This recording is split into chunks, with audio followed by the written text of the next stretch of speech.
मनोरमा एक बहुत ही क्रूर, लालची और बुरे स्वभाव की माँ थी। उसे अपने तीनों बेटे राज, मोहित और करण के प्रति रत्ती भर भी ममता का भाव नहीं होता। वो हमेशा उनके पैसों के पीछे ही पड़ी रहती है। राज बेटा, वो मुझे बनारसी साड़ियां ला देना। और हाँ करण बेटा, तू ना मेरे लिए वो सोने के कंगन बना दे। और मोहित बेटा, मेरे ना रूम में एक एसी से बहुत कम हवा आती है, मन नहीं भरता और चैन की नींद भी नहीं आती, इसीलिए जरा एक और एसी लगवा देना बेटा। ऐसे ही मनोरमा अपने तीनों बेटों को ठगती रहती और उन तीनों की बहुएं उर्वशी, ऐश्वर्या और रितिका उसके इस व्यवहार के कारण उसे नापसंद करती हैं। बेटों को प्यार और स्नेह देने की बजाय वो सिर्फ उनसे पैसों का मतलब रखती है।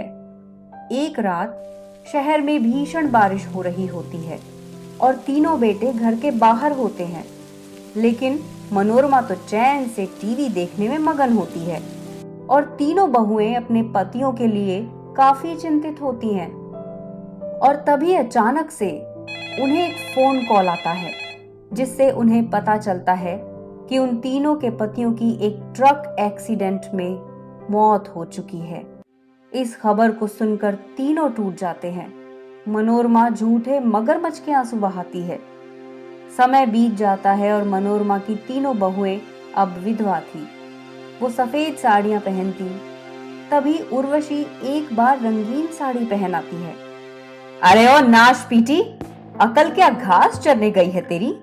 तुझे ज्ञात है ना कि तू एक विधवा है और एक विधवा का जीवन बेरंग होता है, तो फिर ये रंगीन साड़ी क्यों पहनी तूने? तभी रितिका बोलती है, क्यों माँ जी, ऐसे देखा जाए तो आप भी एक विधवा ही हो। पापा जी को गए हुए 10 बरस बीत गए, लेकिन फिर भी आप सजती संवरती हैं, रंगीन कपड़े, चूड़ियां, पायल सब पहनती हैं। आप करे तो सही, हम करे तो गलत। ए बड़बोली बदतमीज लड़की, मैं तुम तीनों से बड़ी हूं और तुम तीनों का कोई हक नहीं बनता ये सब बोलने का। जाओ, जाकर चूल्हा चौका करो और घर की साफ सफाई भी करनी है। अपने पतियों के गम में बावरी मत बनो। चलो जाओ, काम पे लगो, बेवकूफ कहीं की। मनोरमा अपनी तीनों विधवा बहुओं संग नौकरानियों की तरह पेश आती है और उनसे ढेर सारा काम करवाती है। सुनो तुम तीनों, जाकर आंगन में सिलबट्टे पर मसाले पीसो। लेकिन माँ जी, हमने कल ही तो कूटे थे मसाले, हम तीनों के हाथों पर छाले आ गए हैं, अब इस हाल में हम कैसे काम करें?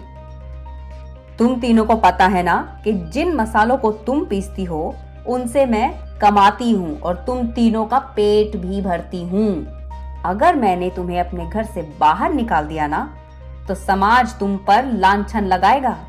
बुरा भला ताने तूने पता नहीं क्या क्या होगा तुम्हारे साथ। इसीलिए अपनी इज्जत और अपने जीवन की सलामती चाहती हो तो चुपचाप इस पिंजरे में कैद रहो, समझी? थोड़े दिनों बाद मनोरमा को खबर लगती है कि उसकी बहुएं जब दोपहर को वो सो जाती है तभी सज संवर कर किसी से मिलने जाती हैं। ये क्या? कहीं इन तीनों अप्सराओं का बाहर चक्कर तो नहीं चल रहा है? नहीं, ऐसा नहीं होना चाहिए।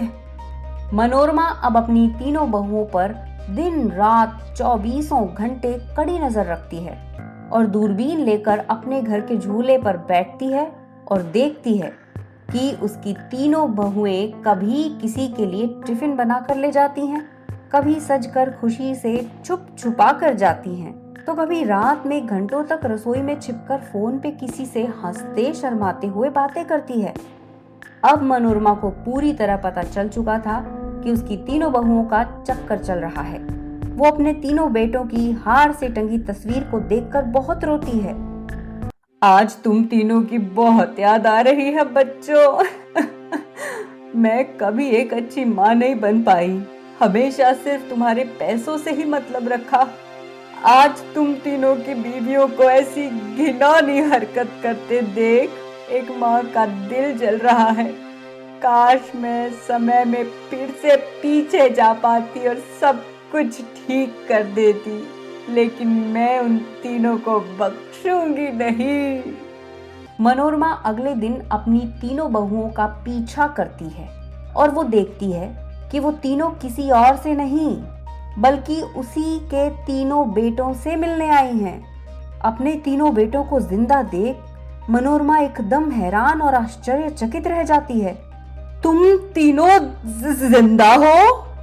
हाँ माँ, हमने ये सब एक नाटक किया। हमारे जीते जी आपने हमें कभी प्यार नहीं दिया, हमेशा हमारे पैसों पर ही नजर रही आपकी। बस हमने ऐसा क्या गुनाह किया था माँ? आपको हमारी अहमियत का अंदाजा हो, इसके खातिर ये पूरा नाटक रचाया गया। मनोरमा बहुत भावुक हो जाती है और रोते हुए अपने तीनों बेटों और बहुओं से माफी मांगती है और माफी मांगते हुए कहती है, मुझे माफ कर दो, मुझे माफ कर दो। मैंने तुम सबके साथ बहुत बुरा किया। मैं तो माफी के लायक भी नहीं हूँ। लानत है मुझ पर। लेकिन बस एक आखिरी मौका दे दो बच्चों। अपनी इस माँ के लिए 1% प्यार बचा हो तो दिल से माफ कर दो इसे। विनती करती हूँ तुम तीनों से। माँ जी, माफी मत मांगिए। हम आपसे बहुत प्यार करते हैं और आपको अपनी गलती का एहसास और हमारी अहमियत का मोल समझ में आ गया। यही हमारे लिए बहुत है। अब से हमारे परिवार में नो दुख, ओनली सुख और दुनिया भर की खुशियाँ। सिर्फ यही होगा, एक खुशहाल हंसता गाता परिवार। और इस तरह तीनों बेटे और तीनों बहुएं मनोरमा को माफ कर देते हैं और फिर पूरा परिवार एक साथ प्यार से और स्नेह से रहने लगता है।